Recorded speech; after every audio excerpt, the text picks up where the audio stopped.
Bonjour à tout le monde. On est lundi, le 13 juillet 2020. La pouponnière, surprenamment, est en très bon état. Je dis surprenamment parce qu'on a eu presque 2 mois de canicule et de sécheresse. Là, ça fait une semaine qu'il pleut.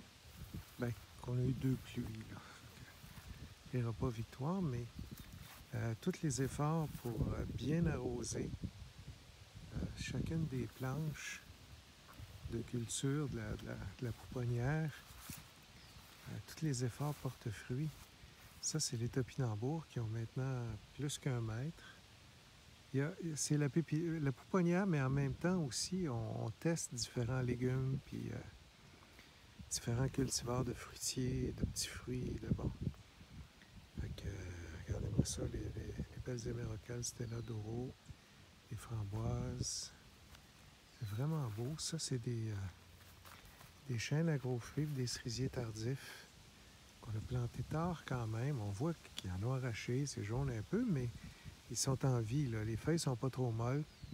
On voit qu'ils ont mangé une petite volée, mais ils sont en vie. Ça, c'est super. Ça, c'est nos greffes de pommiers. On l'a greffé tard, puis il faisait chaud. Mais les cerisiers, là-bas, sont beaux. Ça, ici, ça va être correct. On va faire de l'écussonnage un petit peu plus tard. On a des belles greffes qui ont pris ici, des belles greffes de pommiers.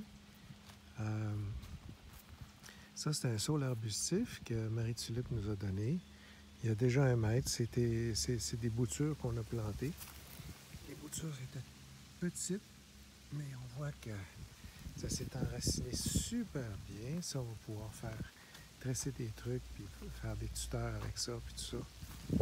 Ça, c'est des trucs qu'on est allé chercher chez Jacques. C'est beau, c'est des gadeliers, des groseilliers, plutôt des variétés qui sont ancestrales. Des cerisiers, des pruniers. Mon ami Guillaume qui nous a mis ce beau prunier-là. Ça va être correct. Tout est beau. On a des noisettiers qui étaient mal en point pendant la sécheresse. Je pense que j'en ai juste perdu un. Les autres sont beaux. J'avance dans les planches. Ça, c'est des beaux pruniers hybrides qu'on a eu en cadeau d'une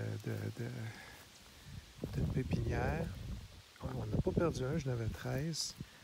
Je marche dans le rang. On a divisé de la ciboulette. Puis je suis vraiment surpris parce qu'elle faisait vraiment dur, cette ciboulette-là. Elle est toute belle. Elle n'est pas en fin d'azote, pas en tout. Ça veut dire qu'on l'a plantée en dessous du copeau de bois. C'est beau. Des beaux petits pruniers qu'on est allé chercher chez Jacques. On a laissé des plants de tomates l'an passé qui s'étaient ressemés. On a laissé une coupe là pour se faire une petite gâterie. Les boutures de poirier ont super bien été. Pas les boutures, les greffes. Par contre, les pins de Corée, eux autres, sont jaunasses pas mal. Je pense que c'est peut-être une question de pH de sol, il faudra que je vérifie. Les framboisiers vont bien, surtout les framboisiers noirs qui sont là-bas. Il va falloir les tutorer. Les cerisiers qu'il y a là, super bien repris. Je pense qu'il y en a un qui n'a pas l'air sur 40, qui n'a pas l'air à trop filer. Toutes les autres vont bien.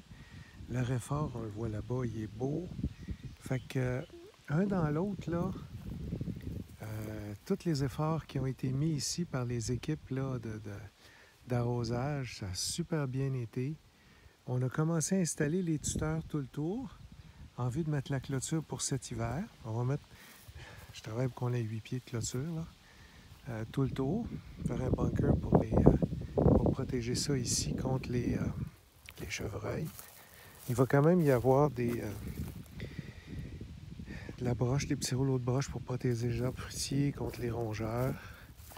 On va commencer à travailler là-dessus au mois de septembre, là, commencer à préparer ça pour l'hiver, tant que les arbres n'ont pas poussé assez.